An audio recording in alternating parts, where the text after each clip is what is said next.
dans une logique rythmée à la conquête de ton marché. Tu fais un peu une logique presque militaire en fait du tam-tam. On a un agent qui va trouver des entreprises similaires pour que nos clients puissent aller répliquer leur succès. Et c'est ce type d'impact. 30% sur la prospection, c'est énorme. Une grosse partie des commerciaux que j'ai rencontrés dans ma carrière font une préparation de meeting sous-optimisée. Les journées font 24 heures, même si on bosse la nuit. On peut poser n'importe quelle question. La question, c'est comment on la pose. Bonjour Edouard. Bonjour Debras. Comment ça va ? Bien et toi ? Ça va très bien. J'ai cru comprendre que tu avais hésité entre le vélo et les transports avant d'arriver. C'est un peu speed aujourd'hui. Un peu speed. Fin du mois de juillet, il y a quand même pas mal de business, donc on va pas s'en plaindre, mais... Pas le meilleur quarter de l'année, mais on est là. Exactement. Écoute, on va commencer simplement. Est-ce que tu peux nous dire qui tu es, ton rôle aujourd'hui chez TamTam, ton équipe, le contexte de TamTam ? Yes, carrément. Déjà, merci pour l'invitation. Avec plaisir. Donc moi, je suis CEO et cofondateur de TamTam aujourd'hui. TamTam AI, TamTam.ai. Voilà. On est deux associés. Je me suis associé avec François Misselin, côté CTO. Et donc, je suis en charge plutôt de la partie business de la boîte.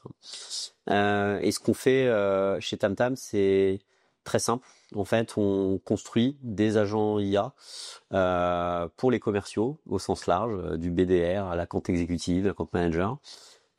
Pour les aider sur l'ensemble du cycle de vente et venir les outiller pour qu'ils passent jusqu'à 2 fois plus de temps en clientèle, qu'ils soient mieux préparés, qu'ils aient les meilleurs insights et le meilleur ciblage aussi des comptes avant d'arriver en clientèle. Et du coup, qu'ils soient plus successful et qu'ils prennent plus de commissions. C'est comme ça l'objectif in fine, le tout dans un contexte qui est évidemment un peu compliqué aujourd'hui. Je pense qu'effectivement, le premier driver des commerciaux, c'est quand même les commissions. Je pense que personne ne pourra dire le contraire. Écoute, très clair pour en tout cas ce premier pitch de TamTam. On viendra évidemment creuser un peu plus au cours de l'échange. On va parler un petit peu plus aussi de toi, ton parcours, télécom, HEC, MyTraffic. À quel moment l'idée de te lancer t'a vraiment traversé l'esprit ? Écoute, moi, j'ai bossé pendant une dizaine d'années dans le sales B2B et notamment sur des postes en mid-market et en enterprise, ETI, grand compte pour les francophones. Notamment chez MyTraffic, où j'ai passé 7 ans. Quand je suis arrivé, on était 6. Quand je suis parti, on était 150. Ça a été une super success story. Tu peux nous repitcher rapidement MyTraffic ? Ouais, bien sûr. MyTraffic, c'est un logiciel SaaS pour la vraie valeur d'un emplacement commercial pour le retail. Je veux ouvrir un magasin, je veux l'ouvrir au bon endroit, je veux suivre les performances d'un réseau de boutiques. Et puis côté immobilier, je veux investir ou manager un centre commercial, un retail park, un actif en centre-ville. Ou bien je suis un secteur public et je veux analyser les politiques publiques. Donc voilà, la donnée de trafic, sorte de SimilarWeb. Mais pour le retail physique, un peu aider et outiller le retail physique au même type que le e-commerce a beaucoup de data liée au trafic. Voilà. Ok, très clair. Donc super boîte, super intéressant. J'ai été Head of Data et Professional Services là-bas. On a acheté des données de Geoloc, ça fait exploser la boîte. Et c'est là où j'ai pris le goût du sales. Moi, j'avais passé un peu plus côté consulting. Au final, les consultants, à la fin, ça devient vite des vendeurs. Chez Roland Berger. Ouais, chez Roland Berger, exactement. Ouais. Et c'est là où j'ai commencé à vendre des missions on top de notre SaaS.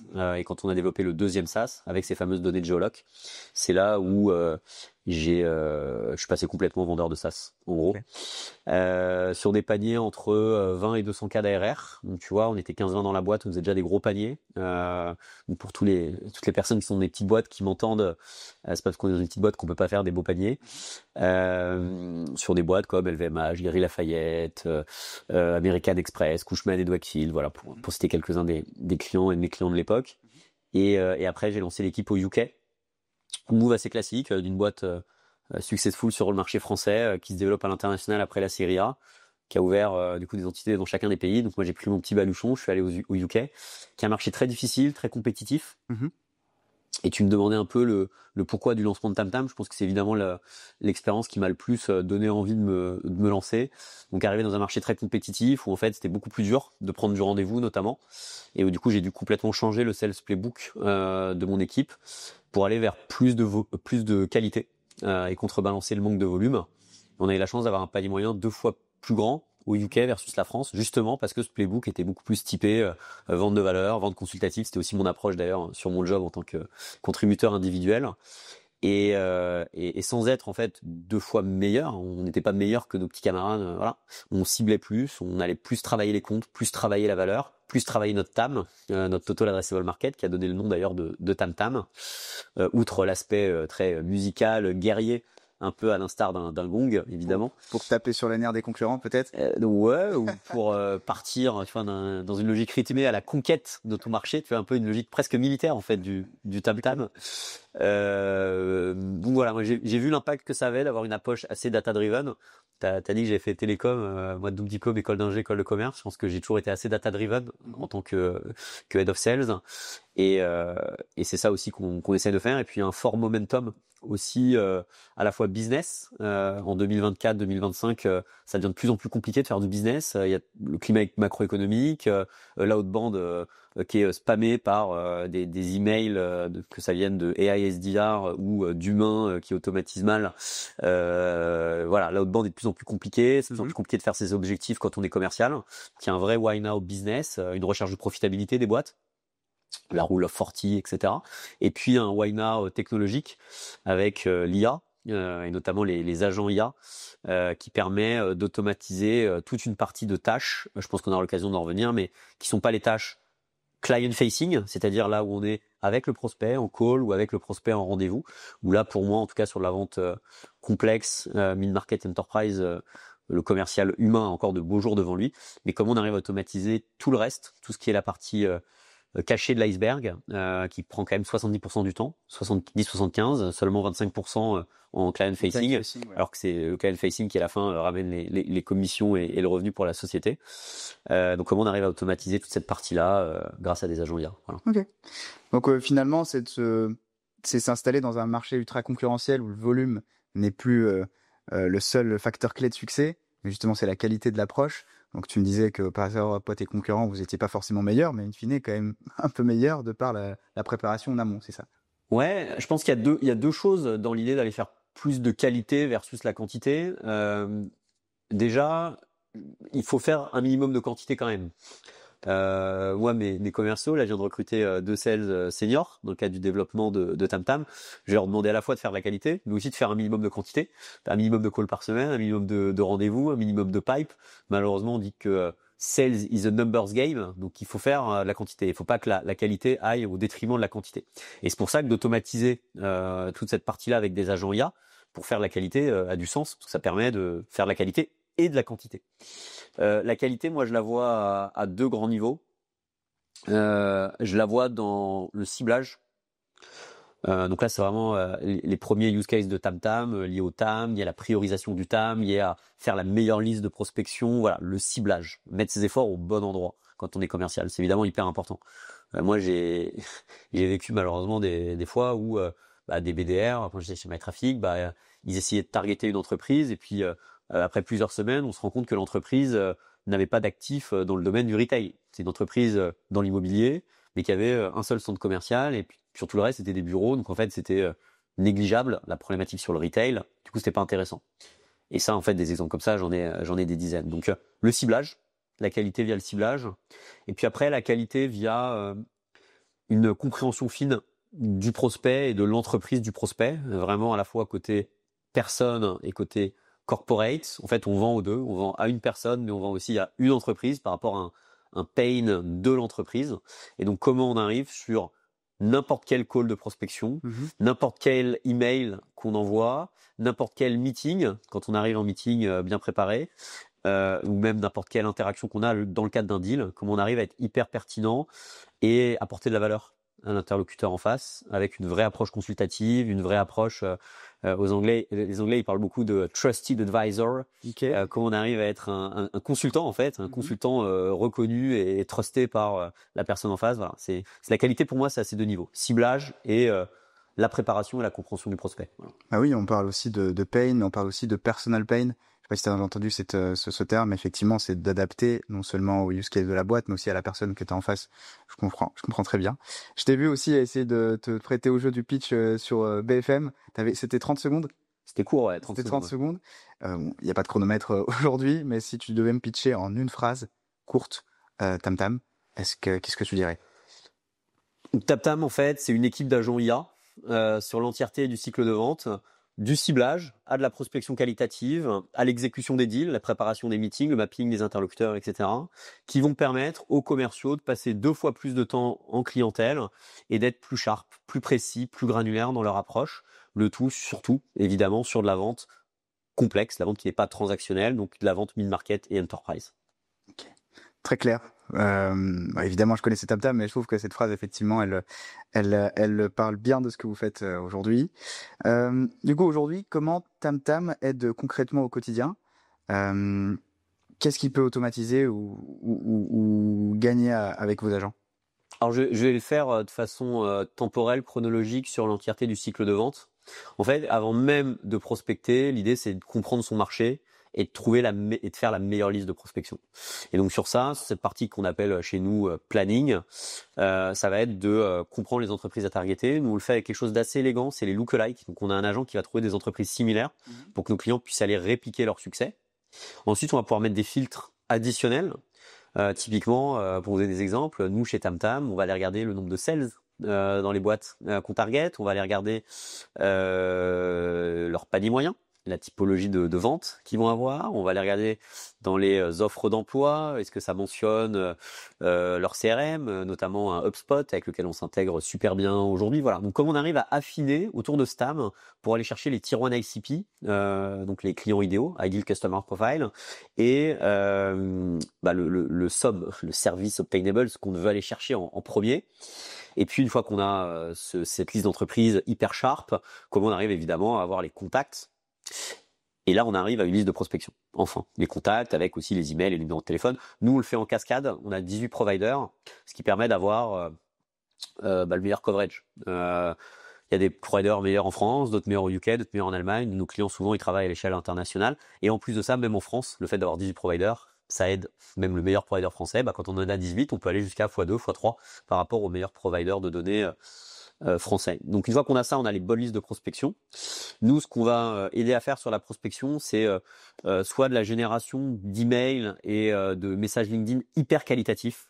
Donc vraiment pour du one-one, pour du tier 1 account, pour plutôt les sales full cycle qui vont vraiment être précis. Voilà, on va pas être dans de la séquence. On a des clients qui utilisent des lemlist. Je sais pas si Charles, que je connais et que j'apprécie, va nous écouter, mais voilà, il y a des belles boîtes comme lemlist, comme d'autres, pour citer un Frenchie, qui font des séquences. C'est pas notre métier. Et on a beaucoup de clients, par exemple, qui vont l'utiliser sur du tier 2, tier 3 et qui vont sur l'approche key account, sur l'approche ABM, sur les accounts tier 1, rester sur du TamTam et sur l'envoi d'email, de l'envoi de LinkedIn sur du TamTam.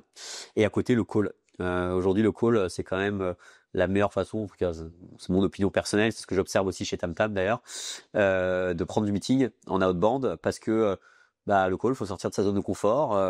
Tout le monde n'est pas bon en call et c'est beaucoup plus dur de scaler du call que de scaler de l'email. Envoyer des centaines d'emails écrits via ChatGPT, ça, il n'y a aucun problème. Par contre, pour appeler, là, c'est plus compliqué. Il faut un humain en face. Voilà, on n'appelle pas avec des robots. D'ailleurs, ce sera jamais légal en France, je pense et j'espère. Donc voilà, avoir les bons icebreakers pour appeler. Moi, quand mes sales ils appellent, c'est voilà, j'ai vu que vous êtes dans telle industrie, en fait, le client chez nous qui ressemble le plus, c'est telle personne, vous travaillez avec X, Y, Z, est-ce que ça vous intéresserait d'avoir des lookalikes de ce client pour essayer de répliquer vos succès? J'ai vu que vous travaillez dans le domaine de la logistique, en fait, est-ce que ça vous intéresserait de savoir à l'échelle sur des milliers de comptes quelles sont la taille des entrepôts? Voilà, donc on a cette approche, tu vois, très qualitative dans notre outreach téléphonique. Et qui nous permet, ou permet d'ailleurs aussi pareil à nos clients, d'avoir des meilleurs taux entre, alors ça va être un peu technique, mais entre les taux connectés, parce qu'évidemment, il faut quasiment appeler 5-10 fois avant d'avoir quelqu'un qui répond, et le meeting. Voilà. Et nous, on arrive avec un bon ciblage et les bons icebreakers, donc cette double approche de qualité que j'évoquais tout à l'heure, à avoir jusqu'à 30-35% sur les calls qui décrochent et sur les conversations en termes de rendez-vous bookés.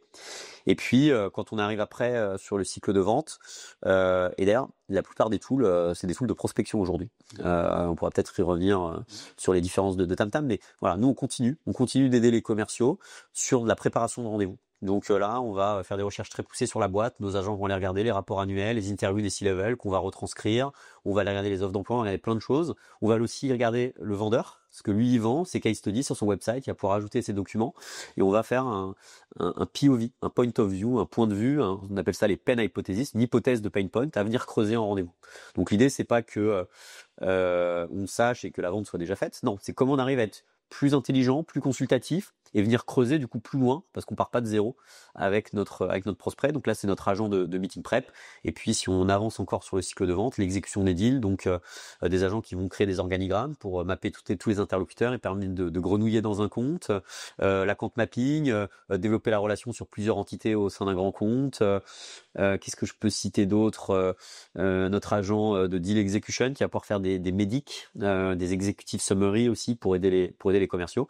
Et enfin toute la partie évidemment upsell, renew, donc après même le closing, où nous on a des AM et des CSM qui vont venir suivre les changements de poste, suivre les actualités sur leur compte, mapper les filiales pour aller upseller, etc., etc. Voilà. Ok, donc vraiment un outil transverse sur toutes les étapes du cycle de vente, en passant par la stratégie de pipe, l'identification, toute la partie mapping, power mapping, j'imagine. Ouais. Donc préparation de rendez-vous, icebreaker, qui marche comme tu dis très bien plus au téléphone, parce que c'est plus naturel déjà. Ouais. Et le téléphone, je te confirme aussi chez nous, c'est ce qui marche le plus pour prendre du rendez-vous, parce que plus compliqué d'ignorer quelqu'un qui dit allô bonjour que quelqu'un qui t'envoie un mail, c'est certain. Et surtout aussi une grosse source de ce qu'on observe aussi chez nous d'informations et qui permet de, comme tu l'as dit, de classifier tiers 1, tiers 2, tiers 3 déjà dès un premier appel pour savoir où mettre son énergie, là où par mail c'est un peu plus compliqué. Donc je vois aussi que TamTam continue sur toutes les étapes du cycle de vente, la préparation au rendez-vous, donc avec on peut parler de mise en situation, simulation avec un agent IA pour creuser sa méthode de discovery, aller chercher vraiment les pains, les personal pains également. Je reformule, tu vois, j'ai des réflexes de commercial, je reformule. Et du coup, par la suite aussi, jusqu'à la partie quelle méthode de vente on va adopter, donc soit centré médic, spin selling, consultative selling, et jusqu'à l'upsell cross-sell. Exactement. Vraiment, ok. Alors la meeting prep, pour être plus précis, et je pense que c'est important parce que, en fait, tous les commerciaux et même tous les gens qui font du business, en fait, au sens large, nous, on a notre fonds de VC, on reparlera, je pense, de la levée tout à l'heure, qui utilise TamTam. On a, les consultants qui utilisent. En fait, la vente et faire du business, c'est large. C'est pas que les vendeurs en SaaS, B2B. D'ailleurs, on a des clients dans le service, des ESN, de l'événementiel B2B. Voilà. Préparer des meetings, en fait, c'est hyper important. C'est hyper important, mais de bien le faire, ça demande énormément de temps. En fait, le temps manque. Tout le monde sait qu'il faut bien préparer ses rendez-vous. Tout le monde sait d'ailleurs aussi qu'il faut suivre les actualités de ses comptes. Bah oui, mais si on a 100 comptes dans son territoire, on n'a pas le temps de suivre les actualités des 100 comptes. Donc c'est là où, par exemple, l'agent de revue de presse de TamTam va aller screener les 2000 news de la journée, les lire toutes, voir les sujets par rapport à la proposition de valeur du vendeur qui sont intéressants et peut-être en sortir 1, 2, 5% qui là peuvent être lus et là ont un impact sur de la prospection et ça. Bah, c'est pareil pour la meeting prep. Tout le monde sait qu'il faut faire de la meeting prep.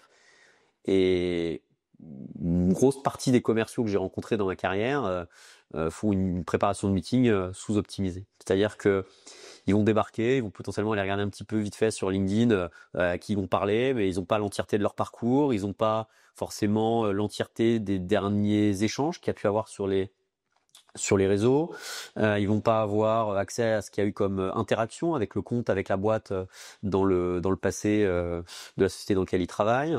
Ils vont pas forcément regarder d'autres gens. Quand ils arrivent, ils vont parler à Monsieur A. Alors ils vont regarder le poste de Monsieur A, mais ils vont pas aller regarder qui est potentiellement son boss, qui est l'interlocuteur dans un autre département. Voilà, typiquement ce à quoi utilisent et utilisent leur charte, l'organigramme. De la même façon, ils vont pas aller regarder forcément le rapport annuel, ils vont pas aller regarder les dernières actualités. Voilà, et donc ils vont avoir très peu d'informations sur la personne à qui ils parlent et très peu d'informations sur l'entreprise à qui ils vont parler. Et du coup, on part de zéro. On a un petit call de 30 minutes, on a 30 minutes pour faire bonne impression. Et quand on a un TAM pour la plupart de nos clients, 1000, 1500, 2000 boîtes key accounts en France ou la même chose par pays à l'échelle européenne, mais en fait, si on fait une mauvaise impression au DAF de Carrefour, si on vend un produit fintech, en fait, juste c'est fini quoi. Le DAF de Carrefour, il sera encore là dans 10 ans, donc bon courage pour rentrer chez Carrefour. Donc tout ce qu'on pense, c'est que en effet, ce temps et cette logique de préparation de meeting est importante, mais les gens n'ont pas le temps aujourd'hui par rapport à leur job, la taille de leur portefeuille, tout ce qu'on leur demande, voilà. Et donc on vient automatiser avec tous nos agents 7 meeting prep. Donc en fait, la meeting prep, c'est un agent meeting prep, mais qui fait travailler plusieurs agents, notamment sur l'organigramme, notamment sur le point of view, comment on peut apporter de la valeur à la boîte, notamment sur aller récupérer des informations, notamment sur les réseaux sociaux, sur à quelle personne on va parler, et qui va venir agréger tout ça pour que le sales ait l'ensemble des informations. Et ça sur, pour la plupart des commerciaux, 3-4 meetings par jour, tous les jours de la semaine, quoi. Donc en fait, on imagine bien à la fois le temps que ça prendrait et la valeur que ça a d'avoir des bonnes préparations de meetings. Bah effectivement, il y a pas mal de sales qui vont mettre ça de côté, peut-être pas uniquement par manque de temps, mais aussi peut-être par manque de visibilité sur le ROI. Est-ce que toi, tu as une stat peut-être à nous donner, à nous dire effectivement par rapport à quelqu'un qui est préparé et pas préparé, une différence en termes de taux de transfo peut-être? Ouais, bah, nous, ce qu'on observe chez nos clients en termes de taux de transfo, c'est, on reviendra peut-être sur les clients, mais cross-industrie, grosso modo, aujourd'hui on a plus de 30 clients, les taux de conversion moyens sur R1, faut aussi qu'on parle tous de la même chose, pas sur Report, sur Rendez-vous 1, on est à peu près à 10% aujourd'hui. Aujourd'hui, on voit un uplift sur nos clients de 50 à 60%. Donc en gros, là on avait 10% de conversion, on a 16. Et je pense que les gens sont assez peu sensibilisés sur la logique de la conversion, en tout cas pas assez. C'est quand on crée du pipe, on voit tout de suite le résultat. On demande à un sales, on fouette un sales pour lui dire il faut faire plus de calls, plus de rendez-vous. Voilà, on voit le résultat. Il y a du rendez-vous, il y a du call, très bien. Mais en fait, si c'est remplir une baignoire qui est percée, en fait, ça sert à rien. Et quand on fait le calcul, en fait, c'est très très dur de faire plus 20%, plus 30%, plus 40%, plus 50% sur de la prospection. Là où en fait, sur de la conversion, en fait, nous on a des clients qui ont fait x2 en conversion en fait. Bah ouais, si on part de 6% de conversion, passer à 12, ça fait x2. Donc en fait, là où on avait un deal, on en a deux. Et donc en moyenne, par rapport à ce que tu me demandais, quand on passe de 10 à 16, en fait, là où on avait 2 deals, on en a 3. Ça veut pas dire que la plupart des meetings donnent des deals. Ça veut toujours dire qu'on rate 85% des meetings qui ne deviendront jamais des deals. Mais voilà, en fait, on est passé de 10 à 15, bah ça fait de 2 deals à 3. Et ça, en tout cas, moi, je suis toujours étonné du peu d'impact. Et je pense que c'est lié aussi aux typologies d'outils et aux typologies de propositions de valeur des outils sur le marché qui vont te vendre toujours plus de volume, toujours plus de prospection, etc. Aujourd'hui, on parle beaucoup de prospection et c'est hyper important évidemment, beaucoup de volume, mais en fait, la conversion, c'est toujours plus important. Et cette conversion, elle passe par une meilleure préparation des meetings, mais elle passe aussi par une meilleure exécution du deal. On parlait de Médic tout à l'heure, on parlait de mapping des interlocuteurs, on pourrait parler du syndrome de l'interlocuteur unique, du fait d'avoir plus qu'un interlocuteur dans un deal, pas avoir tout dans la raquette. Et c'est tout ça qui permet aujourd'hui du coup d'avoir une meilleure conversion. Ouais, effectivement, on parle beaucoup de prospection et ce qu'on voit aussi, et ce que tu me confirmes aujourd'hui, c'est que plus le marché adressable, donc le TAM, sera réduit, plus là, on le voit beaucoup sur les groupes du CAC 40, ils sont tous sursollicités et on ne peut pas juste uniquement viser une stratégie de volume. Ça passe principalement par de la qualité, comme tu l'as vu aussi au UK, de ce que j'ai compris chez MyTraffic. Ouais, et puis tu vois, si on tire le trait, une belle vente de valeur, faut pas se dire pas la vente transactionnelle, voilà, la belle vente de valeur, la belle vente consultative, en fait, ça peut te faire ton quota à l'année, quoi. Enfin, moi, j'ai vu des sales, si elle m'écoute, elle se reconnaîtra, qui ont fait 1 million d'ARR par an. Et parce que, en fait, il y avait des deals exceptionnels en termes de mapping, en termes de travail autour de la valeur qu'on peut apporter à ce compte, autour de la compréhension des besoins du compte, voilà. Et donc c'est hyper important. En fait, cette logique de conversion et de vente de valeur, pour moi, c'est vraiment le must. Et elle a fait 1 million grâce à TamTam ou grâce à la prépa? Non, c'était une commerciale chez MyTraffic. Okay. Donc, okay. Impossible, vu que j'étais Ça n'existait pas encore. Exactement. En plus. Non, mais elle avait cette approche, Okay. cette approche de ciblage, elle avait cette approche de mapping de compte, elle avait cette approche de vente de valeur. Et du coup, elle a fait un super boulot, quoi. Hein. Donc, vous bossez sur un dataset massif, donc avec des données publiques, un CRM. Comment vous vous différenciez du coup d'un Cognism ou un ZoomInfo, par exemple? Alors, ce qui est sûr, c'est que notre marché, notre TAM, si je puis dire, c'est celui de la sales intelligence, donc de l'insights pour les sales et l'efficacité commerciale. Après, nous, évidemment, il y a des datasets chez TamTam, mais comme je disais tout à l'heure, on est plutôt une boîte d'IA et d'agents IA. C'est-à-dire que la data, ça va être le premier niveau. Et à partir de la data, c'est un peu comme une fusée, à partir du premier niveau, on va faire des insights, et à partir de ces insights, on va venir les orchestrer dans le day-to-day des commerciaux. Et ça, c'est une première distinction par rapport à des acteurs comme ZoomInfo ou Cognism, qui sont des super databases B2B, des listes d'entreprises, des listes de contacts, des numéros, des emails, mais qui vont avoir moins cette approche, du coup, agentique, agent IA, et au-delà du dataset, les insights, c'est la routine des sales. La deuxième différence pour moi, c'est le vrai axe, et c'est aussi lié à notre approche avec les insights et les agents, vrai axe sur la vente complexe. Vente complexe, si vraiment je devais le dire très très rapidement, c'est dès que vous commencez à vendre à plus de 6 ou 10 cas, il faut s'intéresser au pain de la personne en face. Vous allez pas, la vente transactionnelle, c'est très bien, on fait du volume, on push la même offre, voilà, on fait du volume, voilà, au-delà de 6-10 cas, il faut s'intéresser à la personne en face, vous allez avoir du multi-interlocuteur, c'est une autre approche de vente. Et moi, ce que j'observe, c'est que ce qu'on pouvait voir dans l'enterprise, la nécessité de travailler un médic, un champion, etc., c'est en train de descendre sur le mid-market petit à petit. Et même aujourd'hui, pour aller chercher un deal à 10-15K, en fait, c'est dur. Et comme c'est dur, il faut faire un médic, il faut bien travailler le pain, etc., etc. Donc c'est pour ça que moi, le mid-market, je le range complètement côté grand compte. Et du coup, TamTam aide les entreprises qui font du mid-market et du grand compte au-dessus de 6-10K. Là, on peut parler. C'est comme ça d'ailleurs que nous, on priorise notre TAM, qu'on se priorise notre TAM. Là où ZoomInfo et Cognism vont essayer de travailler avec tout le monde et vraiment proposer de la liste de prospection. Et cette liste de prospection, potentiellement faire du volume et bourriner et taper dans le tas. Et ça fonctionne sur du transactionnel, ça fonctionne moins sur du mid-market et du grand compte. Voilà.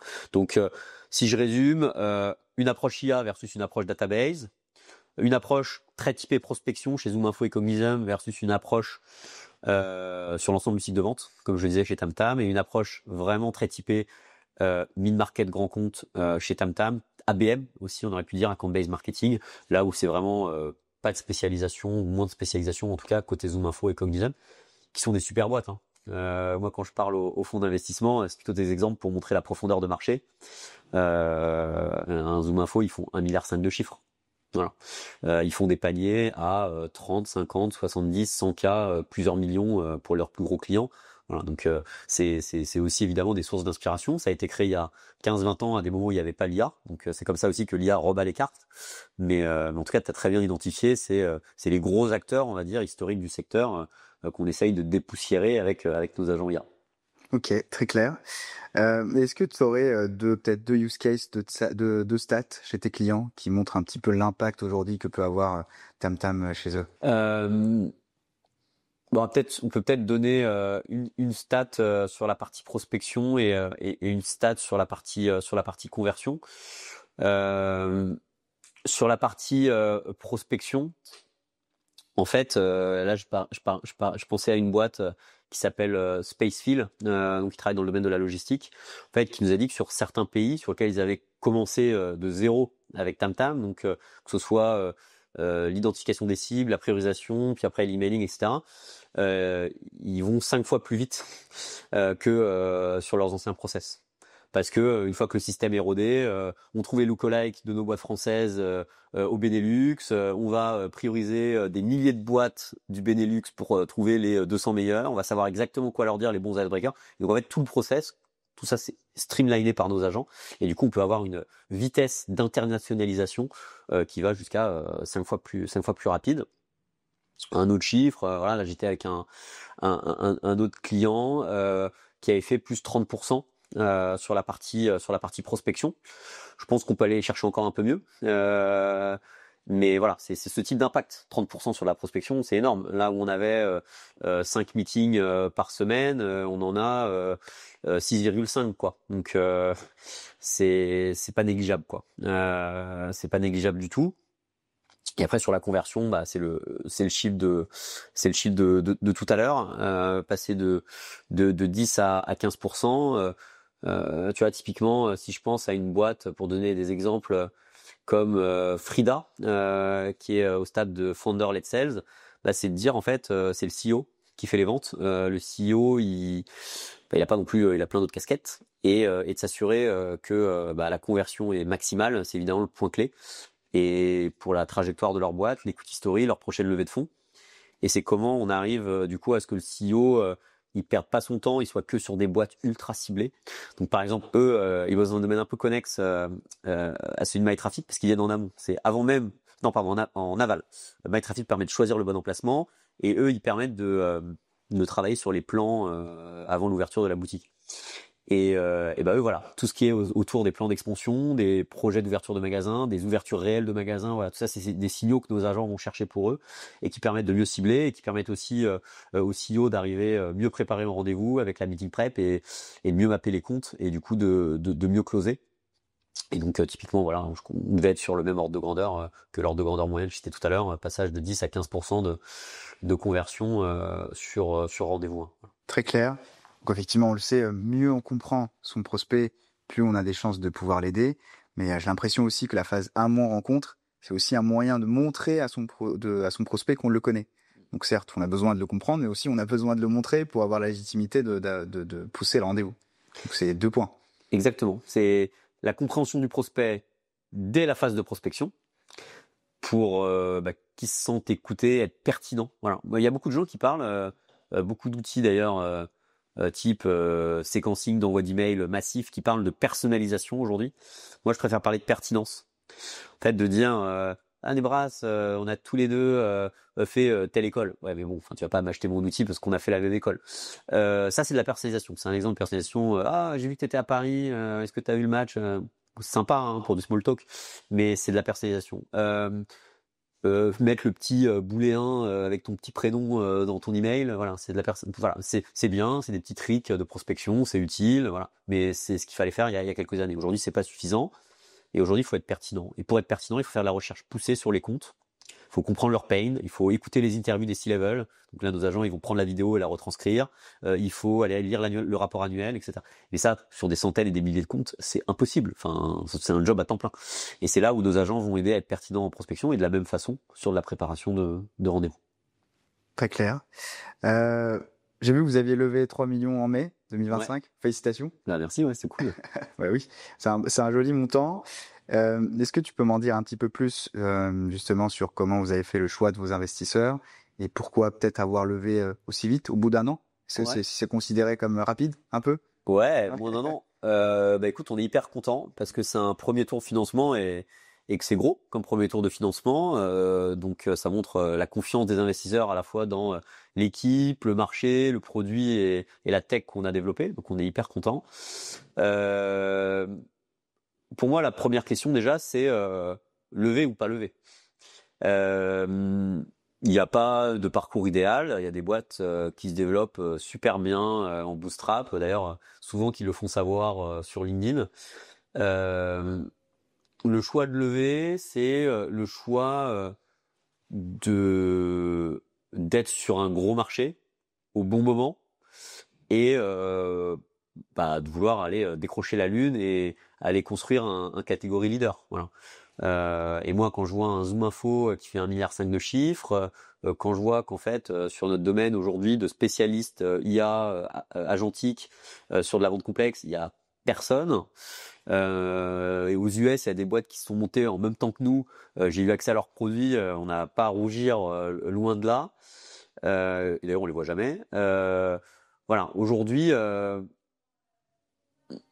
il y a vraiment une opportunité énorme. Et peut-être que c'est l'opportunité d'une vie pour moi. Peut-être que je suis parti pour 15-20 ans. On verra.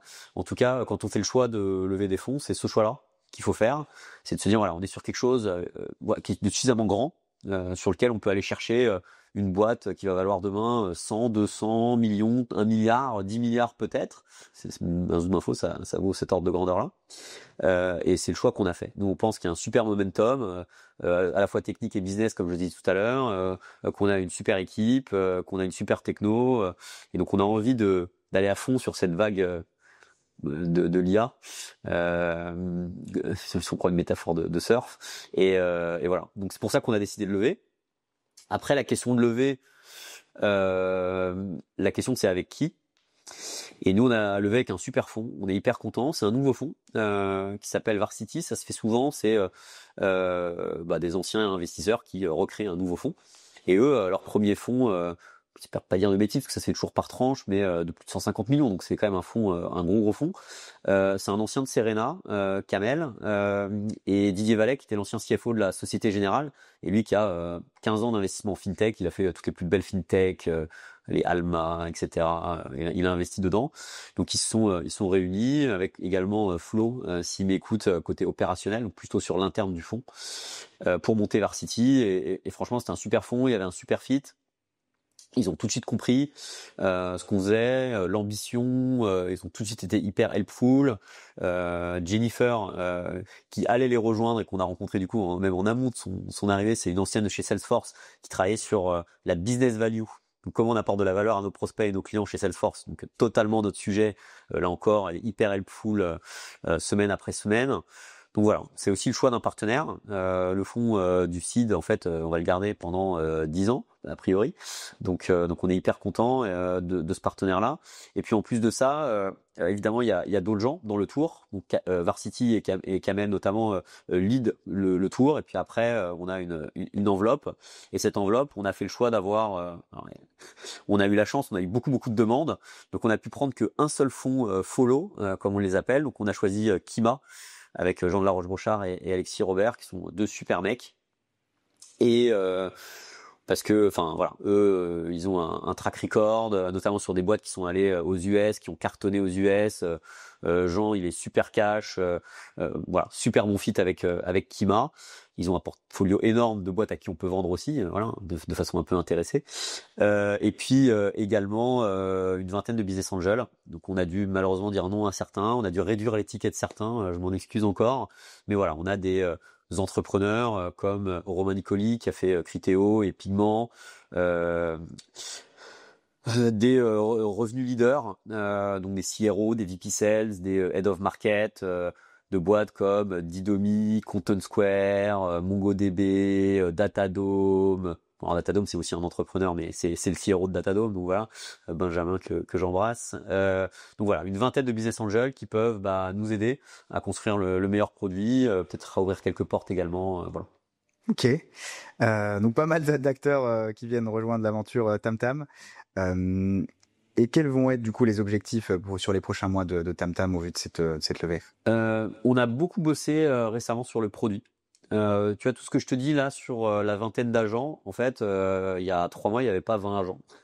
Il y a 3 mois, on observait que la préparation de meeting, quand on parlait à nos clients, c'était un super cas d'usage, mais il n'y avait pas d'agents dédiés pour tout repackager, tout repusher au bon moment, se connectant au calendrier, en se connectant au Slack, pour pousser sur Slack juste avant le meeting, pour pousser par email, l'email du matin, etc. Donc, on a beaucoup bossé sur les agents, on a beaucoup bossé sur le produit, on a beaucoup bossé sur la routine des commerciaux.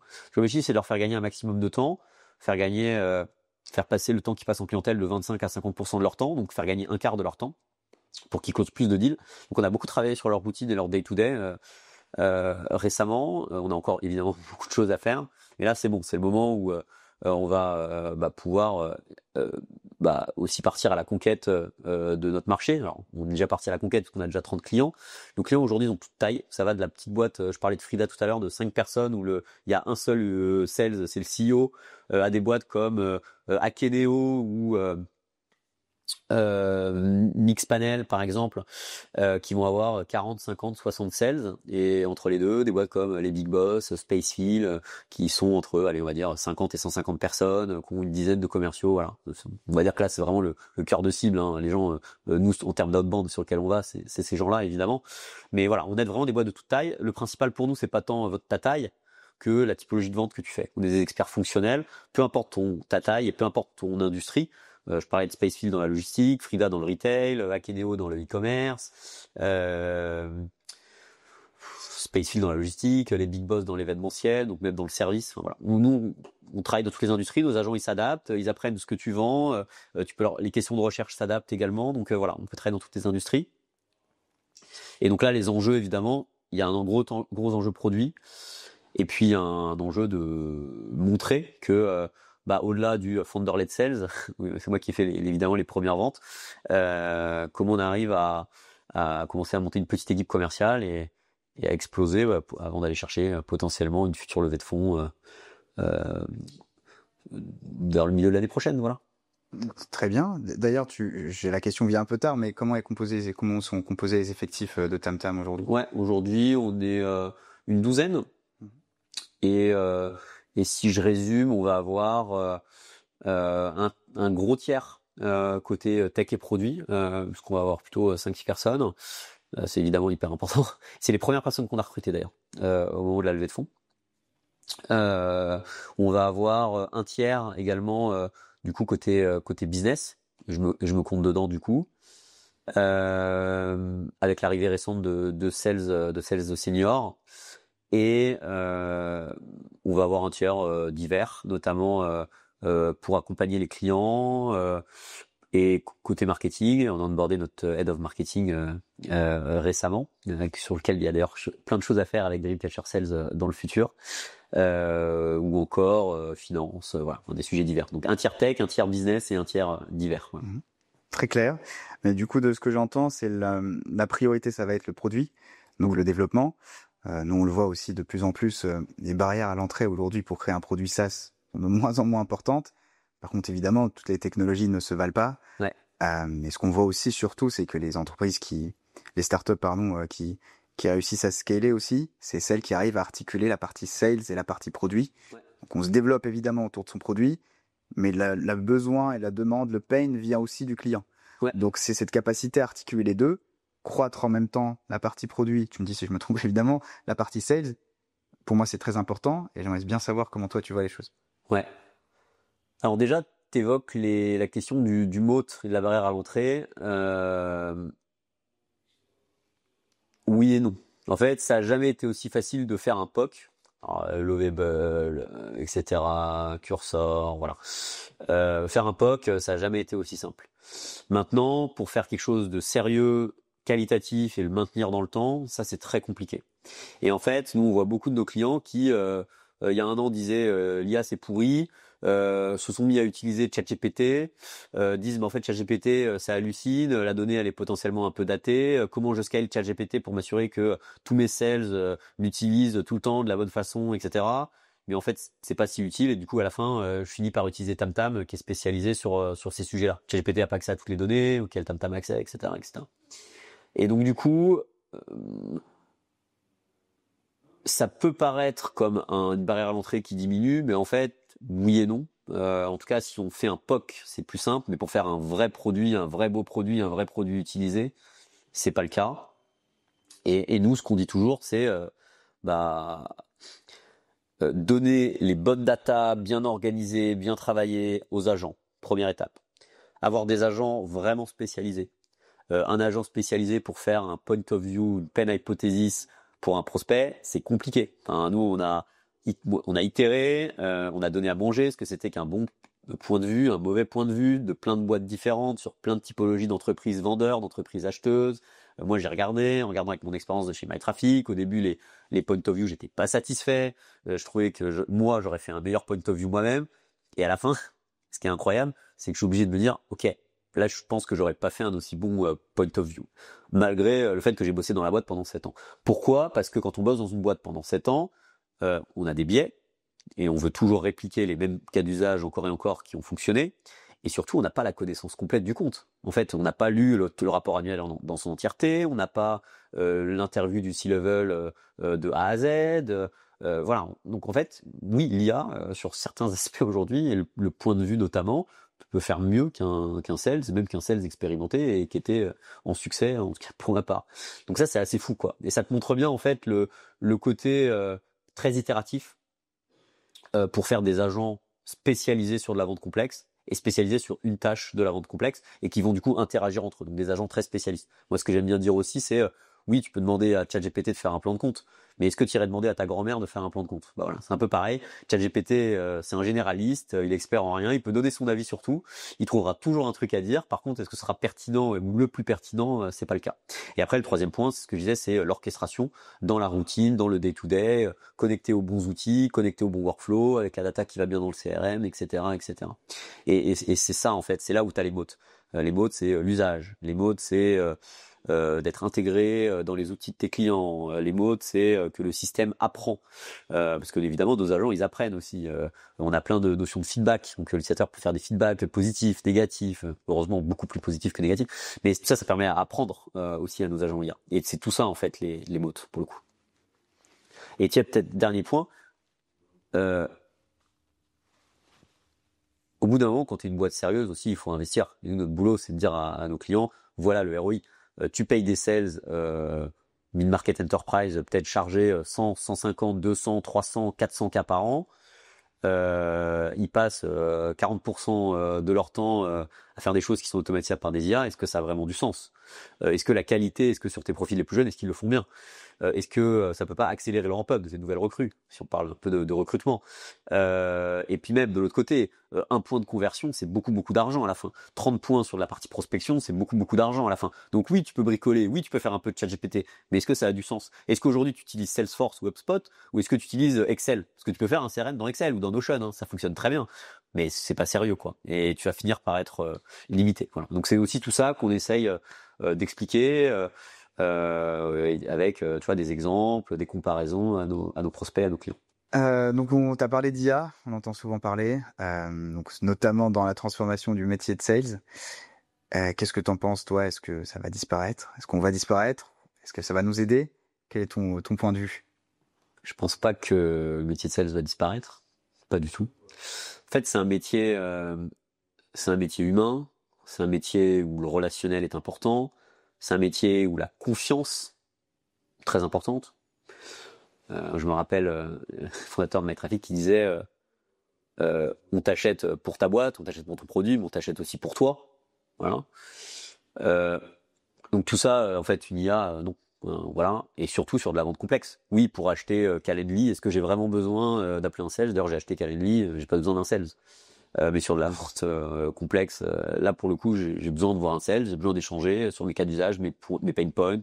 Est-ce que ce produit-là répond mieux qu'un autre produit? Voilà. Donc moi je me fais pas de soucis, le métier de sales il va continuer, il va perdurer. La question c'est pas est-ce que l'IA va remplacer les sales, c'est plutôt comment l'IA va aider, comment l'IA va rendre plus efficace les sales, comment l'IA va peut-être aussi aider à redonner ses lettres de noblesse en partie au métier de sales, où les sales ils vont arriver bien préparés, avec une bonne connaissance, avoir un bon niveau de discours, plutôt que de se dire que l'IA va les remplacer. Après, c'est sûr que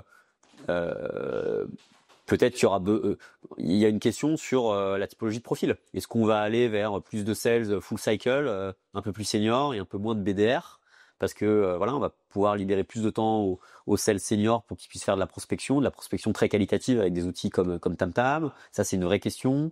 Se pose aussi la question de faire autant avec moins de sales. Voilà, aujourd'hui on a 6 sales, mais est-ce qu'on ferait pas autant avec 4 sales? Si jamais il y en a un qui s'en va, est-ce qu'on le remplace, ou est-ce qu'au final, avec de l'IA, on est capable d'augmenter la productivité?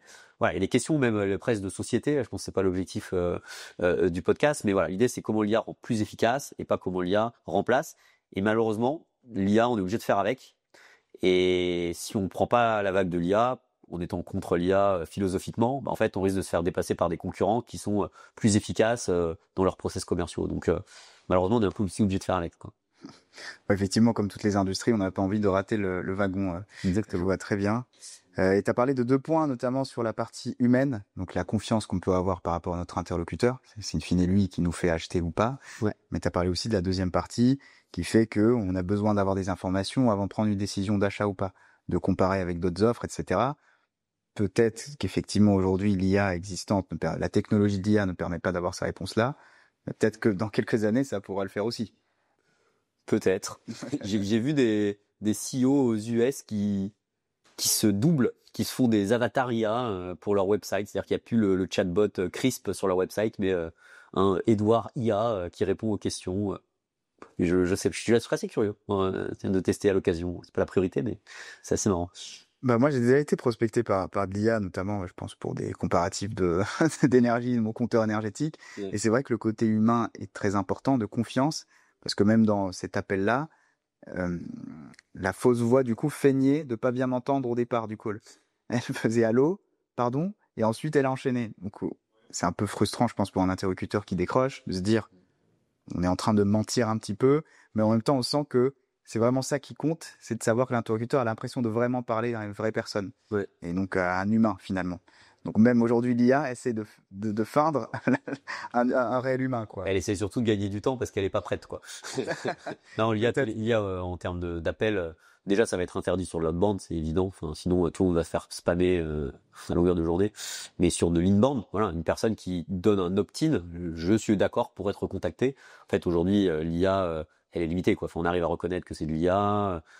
Si on s'éloigne du script, c'est plus compliqué. Mais ça va venir. Hein, c'est sûr que ça va s'améliorer. Mais aujourd'hui, l'IA, elle essaye surtout de dire pardon pour gagner du temps et Exactement, mais je sais pas, j'ai vu passer un post LinkedIn là récemment.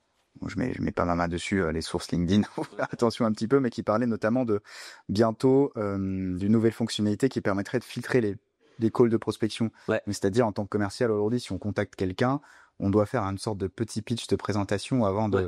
que l'interlocuteur accepte de décrocher. Ouais, bah c'est la future version d'Apple. Donc Exactement. c'est pas négligeable. Exactement. Mais nous on trouve ça très bien chez Tamtam, c'est qu'en fait bah du coup dans le petit pitch que tu vas devoir faire en 20 secondes, qui est un peu le pitch que tu aurais fait si le mec avait décroché, donc en fait ça change pas grand-chose. Mais en fait, il va falloir être sharp, avoir le bon icebreaker, la bonne raison d'appeler. Voilà, je t'appelle parce qu'on bosse avec ton concurrent direct, je t'appelle que like.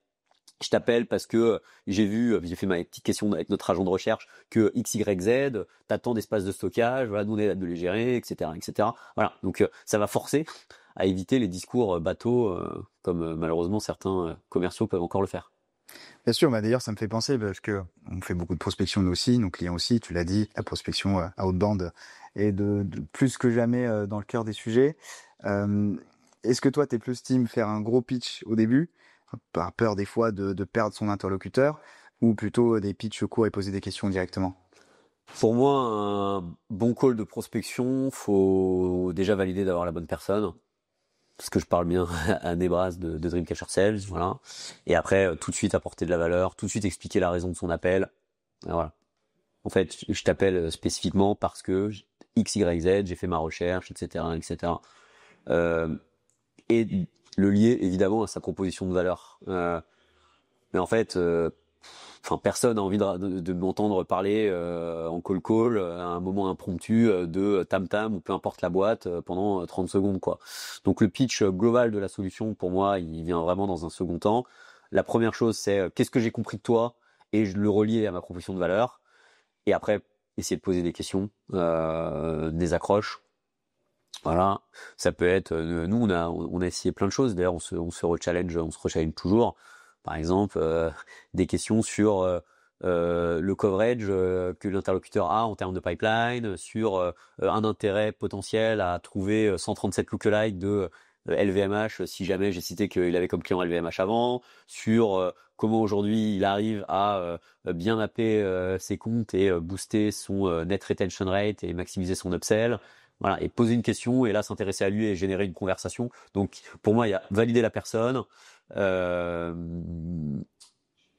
montrer qu'on a fait sa recherche, qu'on n'appelle pas par hasard et le lier à la proposition de valeur, poser une question sharp, évidemment en relation avec le persona. Si j'appelle un Head of Account Management, je vais beaucoup plus parler de Net Retention Rate et d'upsell par rapport à un CMO où je vais forcément mettre le mot-clé ABM parce que c'est évidemment la méthodologie qui marche en ce moment. Donc adapter la question à l'interlocuteur. Puis une fois qu'on est rentré dans une discussion, on a presque fait le plus dur. Et là, l'idée c'est de faire le job de commercial et d'aller chercher du pain.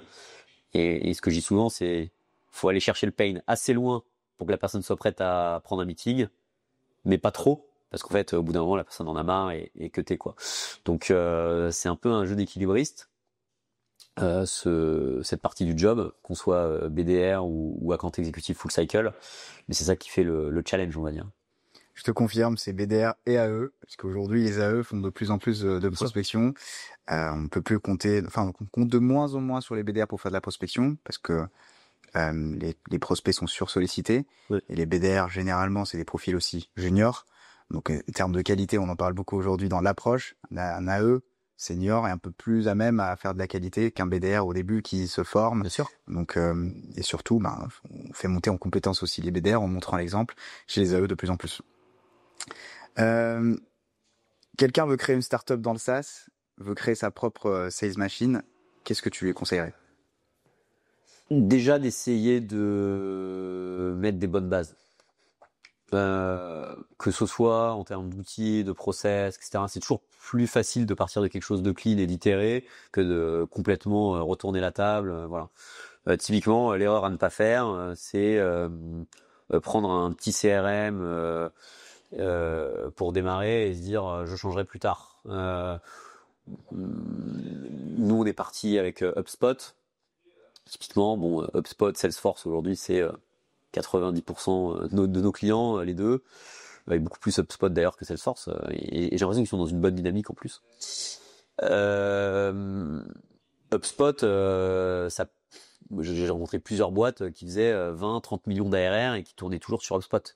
Ça fonctionne très bien, il y a la possibilité de mettre en place des workflows très poussés, il y a des RevOps spécialisés HubSpot, il y a une marketplace avec plein d'apps qui sont intégrées, dont TamTam par exemple, mais plein d'autres, Aircall, etc., etc. Donc en fait, prendre un bon CRM comme HubSpot ou Salesforce, qui a beaucoup d'existence, et pas le dernier CRM IA à la mode, ou son Excel, ou son Notion, parce que Notion fera le taf au début. Pour moi, c'est important. Parce qu'un changement de CRM, je mets trafic au début, on avait Pipedrive, passer de Pipedrive à HubSpot, c'était une tannée, mais comme pas possible.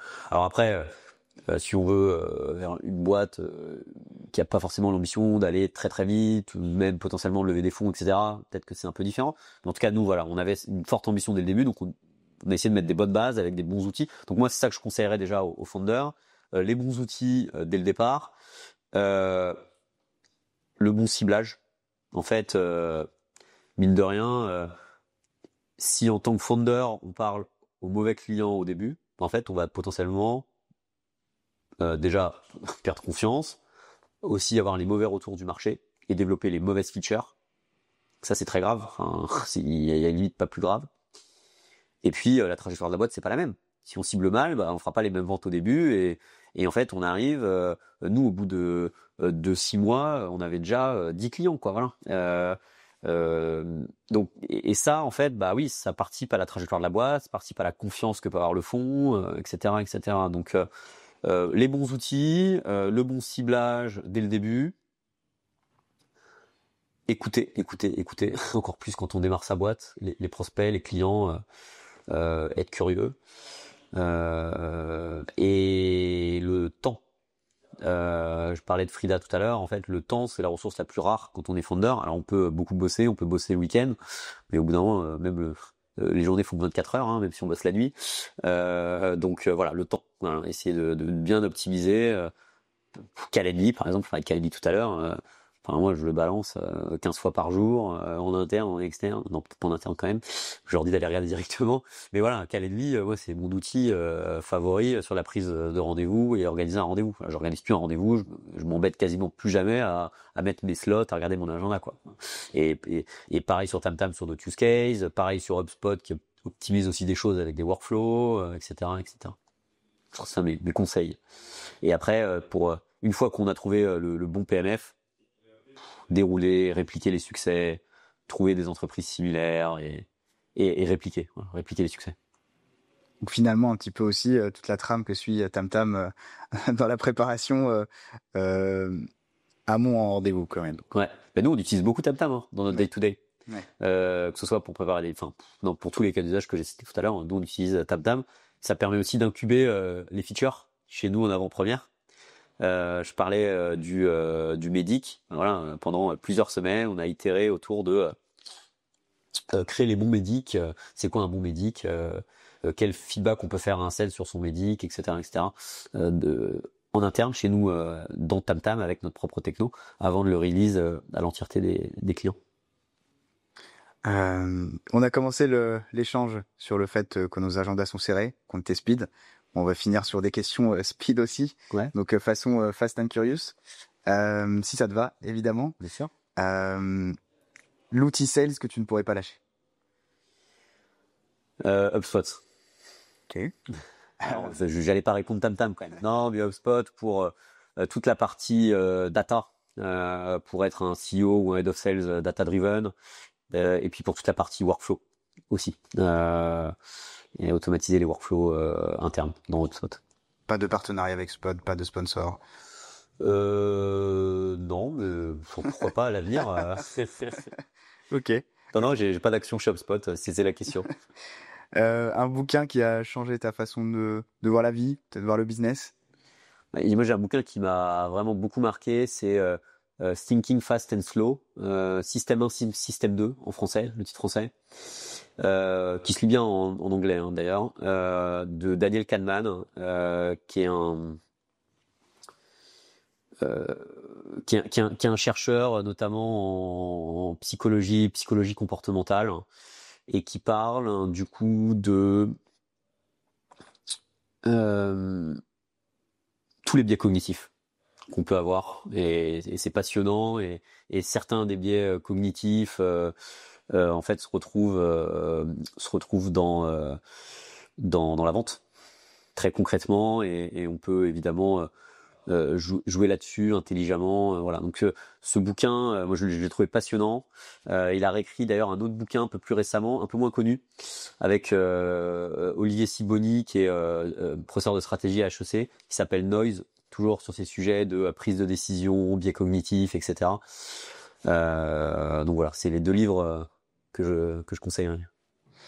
J'irai le lire de ce pas après. Je connais pas, mais je regarderai avec attention. Une figure qui t'a inspiré ou qui t'inspire dans ton parcours pro.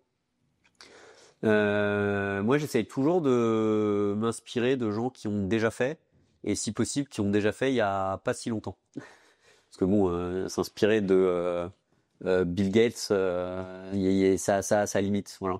Et donc là, typiquement, je pense naturellement à Raphaël Boukris, qui est CRO chez Didomi, et investisseur de TamTam d'ailleurs, puisqu'on l'a convaincu de mettre un petit billet chez nous. Et Raphaël, c'est un CRO qui a à la fois la hauteur de vue et le côté très data-driven et qui est très terrain. Il rentre dans les calls, il rentre dans les deals, voilà. Et Didomi, qui est une très belle boîte, et avec qui on est ravi de bosser chez TamTam aujourd'hui. En fait, du coup, elle cartonne. Et je pense en partie, évidemment, grâce à leurs produits, mais en partie grâce à lui et grâce à ce grand écart qu'il arrive à faire entre le côté macro et le côté très micro et très hands-on, d'être dans les tranchées avec ses équipes, de prendre les retours et les feedbacks du terrain et je trouve très inspirant, surtout dans une boîte comme la Cyan de plus de 100 personnes qui vient d'être acheté par un acteur du private equity, c'est public maintenant, qui a racheté des sociétés, voilà. Donc je trouve que c'est bien de s'inspirer de gens comme ça qui ont réussi et qui seront peut-être, je l'espère, je croise les doigts, un tam-tam, non pas dans 20 ans, comme si je m'inspirais d'un Bill Gates, mais voilà, peut-être dans 4, 5, 6, 7 ans, voilà. Très bien. Comme tu sais, on est recruteur chez Dreamcatcher Sales. On recrute des commerciaux. On sait qu'un commercial dans un secteur, par rapport à un autre, on va pas demander les mêmes qualités. Ouais. Si on s'adresse à une cible ou à une autre, on va pas demander également les mêmes qualités. Du coup, pour toi, quelles sont plutôt la qualité principale pour un sales grand compte? Ouais. Alors, grand compte et même mid-market ou upper mid-market. En fait, dès qu'on est sur des paliers au-dessus de 6-10K, pour moi, la plus grande qualité, un très gros compliment qui m'avait beaucoup touché, fait par le CEO de MyTraffic, c'est la curiosité. Il m'a dit, t'es la personne la plus curieuse que je connaisse. Et en fait, en y réfléchissant, déjà, c'est un super compliment. Et de deux, en fait, je pense que c'est une des raisons pour lesquelles j'arrivais bien à vendre, c'est d'être curieux. Toujours creuser le pain, toujours creuser à qui je parle, c'est quoi ses motivations, etc. Vraiment la curiosité réelle, pour moi, c'est une super qualité. en tant que vendeur en vente complexe, mid-market et grand compte.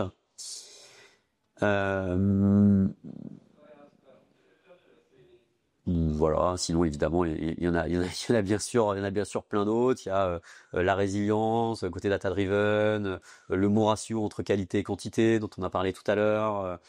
La discovery, mais en fait la discovery c'est aussi lié à la curiosité, poser les bonnes questions, rebondir sur les bonnes questions.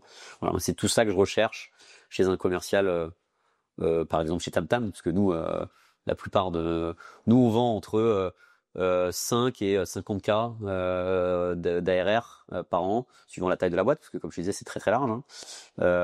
Et puis ça augmente petit à petit évidemment au fur et à mesure où le produit se développe, et donc nous on cherche des vendeurs en vente complexe. Et là, les deux sales seniors qui viennent d'arriver partagent justement ces qualités de curiosité, de discovery, d'abnégation, voilà. Et sur de la vente un peu plus transactionnelle, SMB, que je maîtrise moins, très concrètement, mais je dirais que c'est l'organisation. En fait, faut être une machine pour faire de la vente transactionnelle. L'organisation, la qualité du discours, l'énergie qu'on met dans le discours et l'abnégation, parce que c'est dur. En fait, pour aller chercher ces 10 deals par mois, faut y aller, et puis en plus de ça, faut être très organisé. Donc je dirais que c'est ça les deux grandes qualités, abnégation et organisation. Je partage complètement. Tu parles beaucoup de ta curiosité, notamment sur la vente grand compte, et c'est une sorte de cercle vertueux, parce que plus on connaît notre prospect, mieux on pourra l'aider. Mais surtout, plus on le connaît, et plus on pourra avoir la légitimité de reposer des questions à notre prochain prospect.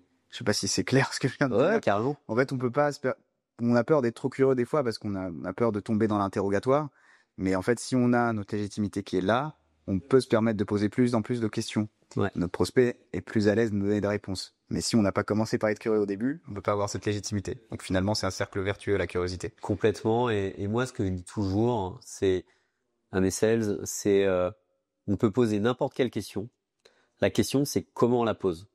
Voilà, il faut pas avoir peur de poser la question sur le revenu qu'ils font aujourd'hui, à quel point ils sont en retard sur leurs objectifs. Voilà, il faut. Et ça, moi, le UK m'a beaucoup appris, parce que les Anglais ont beaucoup de rondeur dans leur façon de s'exprimer. I appreciate that. It sounds like. Toutes ces formules-là, en fait, pour mettre de la rondeur, etc. En fait, pour moi, c'est très important, et ça va avec la curiosité. C'est la curiosité de poser les bonnes questions et de challenger, un peu l'approche challenger sales, si on prend un framework. Et comment on le dit, c'est quoi la forme. Et en fait, avec la forme, on est capable de faire passer n'importe quelle question. En tout cas, je crois en ça, pour le coup. Bien sûr. Le Challenger Sales qu'on conseille beaucoup à nos candidats, qui, je pense, est l'un des meilleurs livres, en tout cas, sur la partie disco, posture à avoir, et qui parle aussi de curiosité et légitimité, justement, dans la partie disco. Je vais finir par une question, du coup, sûrement la plus importante de cet échange. Ton petit plaisir coupable ou du kiff du moment? Oula, alors je suis retombé dans un petit plaisir coupable d'enfance. Il se trouve que quand j'avais 10, 12, 14 ans, je jouais à Age of Empires, jeu de stratégie en temps réel. Bien sûr. Et là, ils ont ressorti, c'est pas un nouveau, c'est vraiment un remix, un reboot du Age of Empires 2. Ils ont ressorti là il y a quelques années. En vrai, c'est un vrai plaisir, hein, de temps en temps, le week-end, de se faire une petite partie, et à la fois sur le côté stratégique très macro et puis très micro également. C'est vraiment un super jeu, donc c'est ça mon plaisir coupable du moment quand je bosse pas sur TamTam. C'est ce que j'allais te poser. Je t'ai dit, un CEO de TamTam, le CEO de TamTam, est-ce qu'il peut aussi faire plusieurs parties des Age of Empires d'affilée comme à l'époque? Écoute, c'est rapide, ils ont créé un mode où tu arrives direct dans l'action avec 30 villageois, voilà. Non, franchement, c'est très chouette, et en 20-30 minutes, tu peux te faire une petite partie, et c'est très sympa. Écoute, merci beaucoup Edouard. J'ai été très content de discuter avec toi, d'en apprendre un peu plus à ton sujet, au sujet de TamTam. Écoute, j'espère qu'on pourra rediscuter de notre futur partenariat avec Dreamcatcher Sales. Avec plaisir. Merci Nebras.